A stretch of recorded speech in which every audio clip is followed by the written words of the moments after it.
Nesta aula de Teoria e Análise Regional e Urbana 1, trataremos do assunto pós-modernização ou a informatização da produção.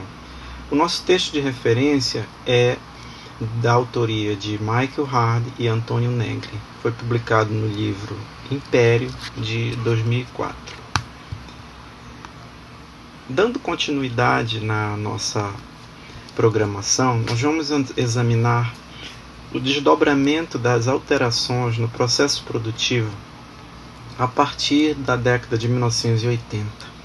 O marco desse processo é o que nós conhecemos como pós-modernismo, que seria um momento na produção artística, principalmente, que altera os padrões do movimento moderno.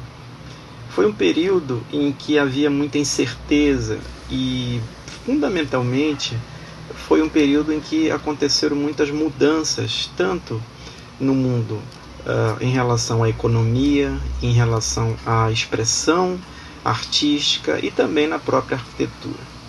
Nós temos aqui duas citações que são utilizadas pelos autores que fazem referência a alguns aspectos desse período. No primeiro ele diz, o Frederick Jameson menciona que o pós-modernismo não é algo que se possa resolver de uma vez por todas e depois usar com plena consciência. O conceito, se é que existe, tem de vir no fim e não no começo das nossas discussões a esse respeito. O outro, um congressista norte-americano, Edward Markey, diz que a boa notícia de Washington é que todo mundo no Congresso apoia o conceito de superestrada da informação. A má notícia é que ninguém sabe dizer o que isso quer dizer. Ou seja, esse período da pós-modernização ou da informatização é bastante marcado por uma espécie de sensação do que seria o depois e não uma preparação para que se passe por esse processo todo. Isso tudo tem muito a ver com as alterações que a modernização já vinha causando nos setores econômicos. Se nós tivemos em algum momento a ênfase no setor primário da agricultura com a produção de bens, do setor secundário da indústria com a produção também de bens, no setor terciário, os serviços ao longo, principalmente a partir da Revolução Industrial, em que a indústria faz uma superação sobre a produção de bens no que se refere ao processo de produção da própria agricultura. A partir dos anos 60, nós estaríamos iniciando um setor quaternário, que seria o setor da informação, baseado principalmente numa combinação de produção de bens e serviços, e não apenas só bens ou não apenas só serviços. É justamente nessa emergência em que nós vamos examinar as estruturas de poder que estão articuladas a esse novo ou a esse setor econômico. O esquema de divisão de setores econômicos, bem como as suas análises quantitativas, não revelam uma estrutura de poder subjacente à nova economia e suas regiões. Isso porque há uma mudança muito representativa na localização da indústria e na localização das atividades comerciais. Em termos quantitativos, o número de pessoas envolvidas em cada uma das atividades passa por grandes modificações. E em termos qualitativos e de hierarquia entre os setores econômicos, há um aumento da produção ou da dominação. Há de se atentar para as modificações nas próprias atividades econômicas. Dominação aqui diz respeito a como que a sucessão de um setor econômico sobre o anterior traz um aumento de demandas e um aumento do processo produtivo e também da própria movimentação do capital. Nesse processo, há de se observar, inclusive para os nossos objetivos, mais uma questão importante sobre o processo de desenvolvimento. Aqui nós estamos nos referindo a um momento em que pode se chamar das ilusões do desenvolvimento. Se nós fizermos uma primeira revisão sobre o desenvolvimento, ou o que ele postulava, em que trazia como tendência das nações rumarem em direção ao desenvolvimento por meio do entendimento de que haveria estágios de crescimento identificáveis entre diferentes regiões. Entretanto, a diferença entre as economias europeias baseadas na manufatura e na pré-mecanização da agricultura já no século XIX, comparando com economias africanas ou asiáticas, ou seja, uma comparação em que nações estivessem em diferentes estágios de desenvolvimento, com semelhante perfil da estrutura produtiva, no século XX, o que é que nós vamos perceber? Que não se trata exatamente da existência de estágio de crescimento, e sim de processos de subordinação e a interligação da economia mundial. Haveria uma tendência da economia do desenvolvimento a aprofundar a desigualdade, de tal maneira que o desenvolvimento seria algo já alcançado pelas nações que já tinham passado por esses outros processos anteriormente, e aquelas que ainda não tivessem passado jamais iriam alcançar o mesmo estágio de crescimento econômico. Esse processo causou ou tem causado uma discussão muito grande sobre o que vem a ser esse desenvolvimento. Então, o que nós temos seria uma noção alternativa de desenvolvimento para refletir, baseada paradoxalmente na mesma ilusão histórica que está no âmago da ideologia dominante de desenvolvimento a qual se opõe. O que quer dizer isso? Havia uma relação entre uma ilusão dos desenvolvimentistas, aqueles que pregavam os vários estágios de desenvolvimento, associada à ideia de isolamento e autonomia das economias e das regiões capitalistas centrais ao seu caráter de regiões desenvolvidas. Ou seja, havia a crença de que o padrão de desenvolvimento seria associado a uma questão que talvez fosse tomada como natural de um isolamento ou autonomia. Assim, para as regiões subdesenvolvidas, para que elas progredissem, elas deveriam talvez também se isolar da influência das regiões dominantes. Porém, esse processo não era a realidade.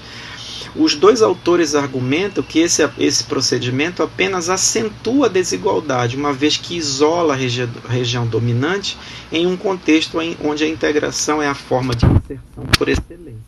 Então, há uma contraposição muito forte entre a ideia desenvolvimentista de que se alcançará por meio desse isolamento e, ao mesmo tempo, esse isolamento não traz condições para que haja uma inserção maior dos vários países que estão participando desse processo produtivo para alcançar o mesmo nível de desenvolvimento.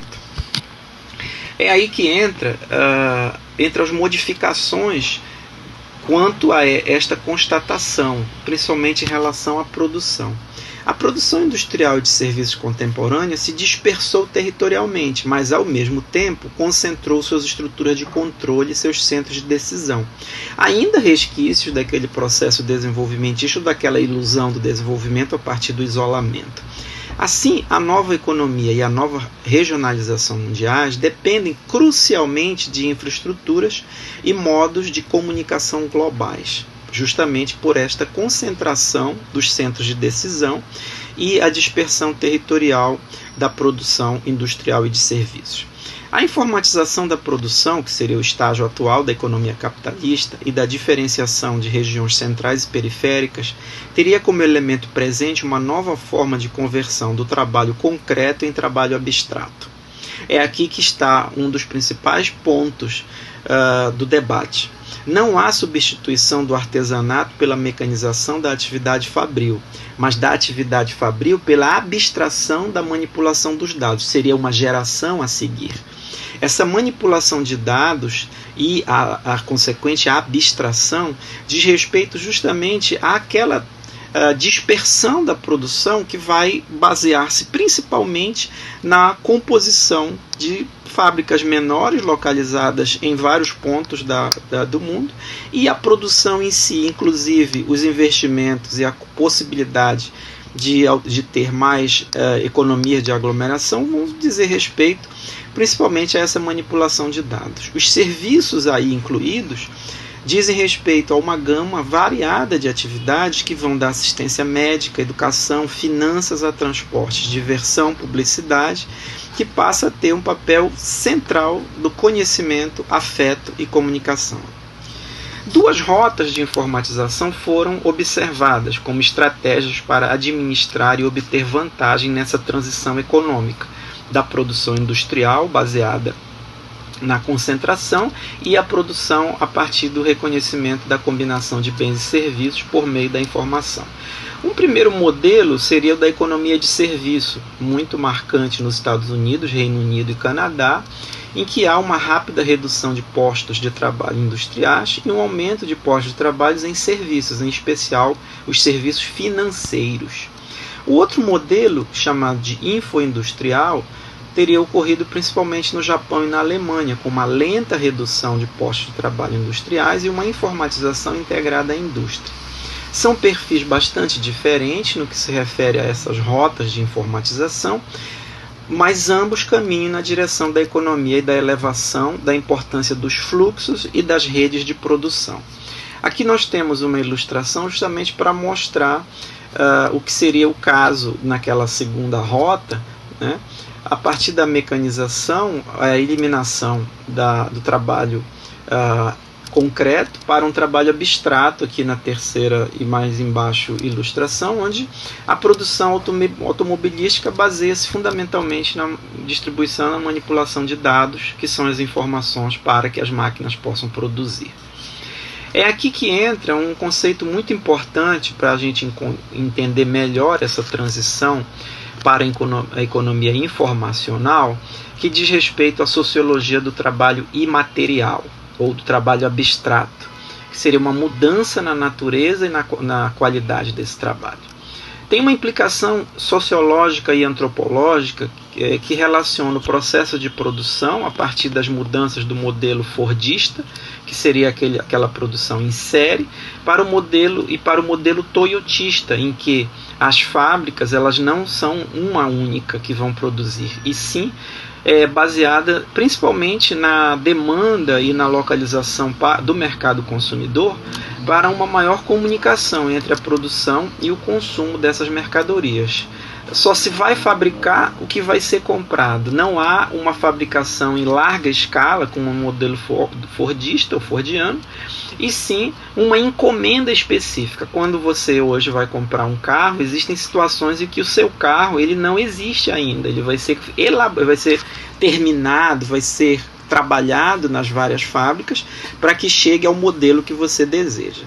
Isso tudo baseia-se na ideia do feedback do consumo, na mudança na engenharia de produção, com o planejamento e de forma mais lenta. Os setores de serviço, por outro lado, e o novo modelo de comunicação produtiva vai trazer esse trabalho imaterial, com o uso do computador, não apenas de uso direto, mas também através de símbolos e informações.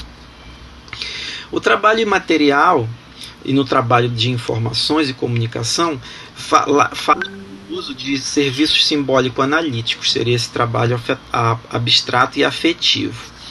A nova economia cria trabalho abstrato e cria empregos nos extremos de alta qualificação e de baixa qualificação e remuneração.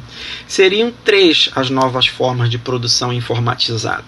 Aquela que auxilia a produção industrial, que nós vimos há pouco na ilustração da fábrica automobilística, aquela que se baseia em serviços diretamente de finanças, contabilidade, publicidade, etc., e aquela baseada no tratamento do afeto, relacionado à saúde, lazer, entretenimento e comunicação. Essas imagens aqui dizem respeito a um filme, o filme Ela, que mostra justamente o quanto a informação substituiria os processos de relacionamento humano, e eu tomo a liberdade aqui de associar o serviço prestado na Porpino, uma hamburgueria existente em Belém, com essa nova fase do tratamento pelo afeto. No caso, os atendentes, as atendentes desse estabelecimento criam uma atmosfera de atendimento bastante diferente do garçom tradicional. A diferença estaria no fato da produção atual ser essencialmente cooperativa entre os indivíduos e não exatamente numa hierarquia vertical.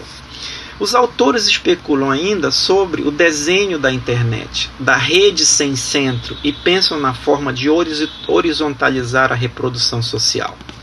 Se a nova economia e as novas regiões dependem essencialmente de comunicação, tem havido um movimento no sentido de concentrar o seu controle em poucas empresas. A AT&T, a Microsoft, a Warner, a Sony e, mais recentemente, um território comum virtual das redes estaria assim sendo privatizado de forma contemporânea. não sendo possível controlar e vetar os fluxos, mas passa a ser possível concentrar a sua provisão. Um exemplo disso seria a distribuidora de streaming Netflix, que passa de uma mera distribuidora de produções cinematográficas anteriores a passar a produzir conteúdo. Isso faz uma diferença muito grande, principalmente pela cada vez maior privatização dessa produtividade, além de uma produção de produções em redes. Tanto a produção industrial como de serviços contemporâneos se dispersou territorialmente, como eu falei antes, mas concentra os seus controles, as suas estruturas de controle. Essa nova economia regionalizada depende crucialmente da infraestrutura. Então, os centros Nova York, Londres e Tóquio, principalmente por terem uma alternância, inclusive pela diferença de fuso horário, vão garantir uma produtividade em rede baseada na informação que não para. Tá? Então nós teríamos o que nós chamamos agora de superestradas da informação, que seria a estrutura e a administração das redes de comunicação essenciais na economia informacional. A novidade da infraestrutura de informação é o fato de que ela está embutida nos novos processos de produção, que eles são imanentes, quer dizer, saem delas. Informação e comunicação são as verdadeiras mercadorias produzidas. A rede em si é o lugar tanto da produção, no caso da Netflix, como da circulação. É a combinação de mecanismo democrático com mecanismo oligopolista, sem centro.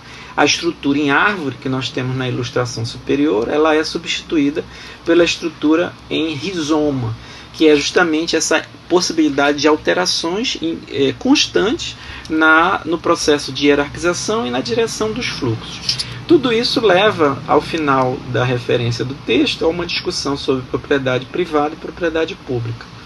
A pergunta que fica é: qual é a noção de operativa da propriedade pública hoje no meio da pós-modernidade, da revolução da informação e das consequentes transformações no modo de produção? Haveria lugar para essa propriedade privada? Ou para essa propriedade pública, por outro lado? Os autores questionam isso na medida em que estão mostrando que cada vez menos há propriedade pública e mais uma propriedade privada.